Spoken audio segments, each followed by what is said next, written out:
Shalom, selamat siang Bapak Ibu Saudara yang dikasihi Tuhan Yesus Kristus. Selamat kita berjumpa kembali dalam renungan pada siang hari ini, hari Senin tanggal 8 Juni 2026. Dan kiranya saudara semua selalu bersukacita dalam menjalankan aktivitas saudara. Saat ini kita sampai dalam Injil Matius pasal yang ke-26. Dan kita akan perhatikan pertama-tama ayat 6-7. Tertulis demikian. Ketika Yesus berada di Betania, di rumah Simon si Kusta, datanglah seorang perempuan kepadanya membawa sebuah buli-buli pualam berisi minyak wangi yang mahal.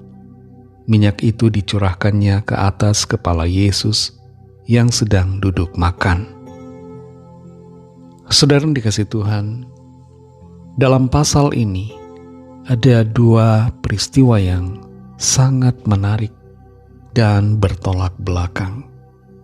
Peristiwa pertama adalah pengurapan yang dilakukan terhadap Tuhan Yesus oleh seorang perempuan yang tidak lain adalah Maria, saudara Marta dan Lazarus. Pengurapan yang dilakukan oleh Maria adalah sebuah pengurapan yang sangat luar biasa. Mengapa luar biasa? Karena Maria menggunakan minyak yang sangat mahal. Harganya setara dengan upah 1 tahun. Dalam ayat yang paralel dengan ayat ini, kita bisa melihat dan mendapatkan nilai dari minyak yang dicurahkan kepada Tuhan Yesus, yang harganya mencapai 300 dinar. Dan karena itu nilainya setara dengan gaji atau upah selama 1 tahun. Peristiwa yang kedua yang terjadi pada Tuhan Yesus, kita dapat baca dalam ayat yang ke-14-16. Di situ tertulis, kemudian pergilah seorang dari ke-12 murid itu, yang bernama Yudas Iskariot, kepada imam-imam kepala. Ia berkata, "Apa yang hendak kamu berikan kepadaku, supaya aku menyerahkan dia kepada kamu?" Mereka membayar 30 uang perak kepadanya.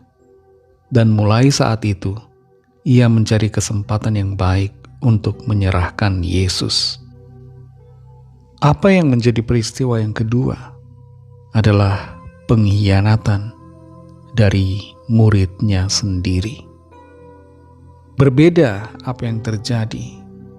Orang yang bukan murid, yang tidak selalu bersama-sama dengan Tuhan Yesus, justru memberikan pengorbanan yang mahal, mengurapi Tuhan Yesus dengan minyak wangi seharga 300 dinar.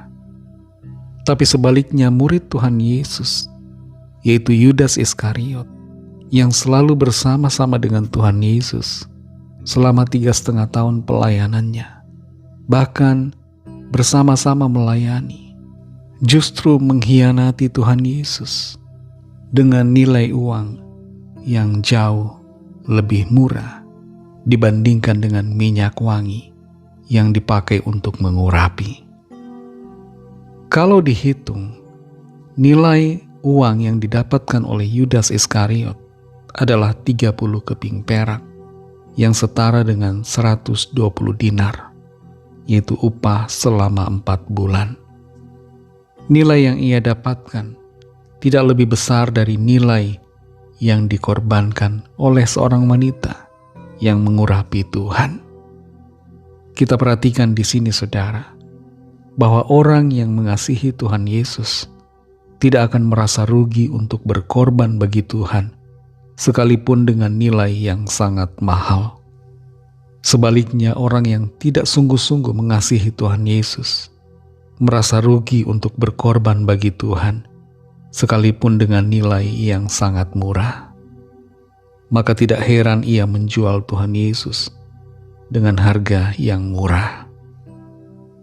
Orang yang berkorban bagi Tuhan tidak akan pernah kehilangan berkat. Sebaliknya, orang yang menjual Tuhan Yesus kehilangan berkat yang sangat berharga. Orang yang menjual Tuhan mengira ia mendapatkan rejeki, padahal ia kehilangan berkat dan keselamatan. Saudara yang dikasihi Tuhan, di manakah posisi kita pada saat ini? Apakah seperti wanita yang mengurapi Tuhan Yesus, yang sangat mengasihinya? Ataukah seperti Yudas Iskariot, yang tidak sungguh-sungguh mengasihi Tuhan, malah ingin mencari keuntungan dengan menjual Tuhan? Biarlah kita menjadi pribadi yang senantiasa mengasihi Tuhan Yesus dengan segenap hati dan mau berkorban baginya, sebagaimana Tuhan telah berkorban bagi kita. Mari kita berdoa.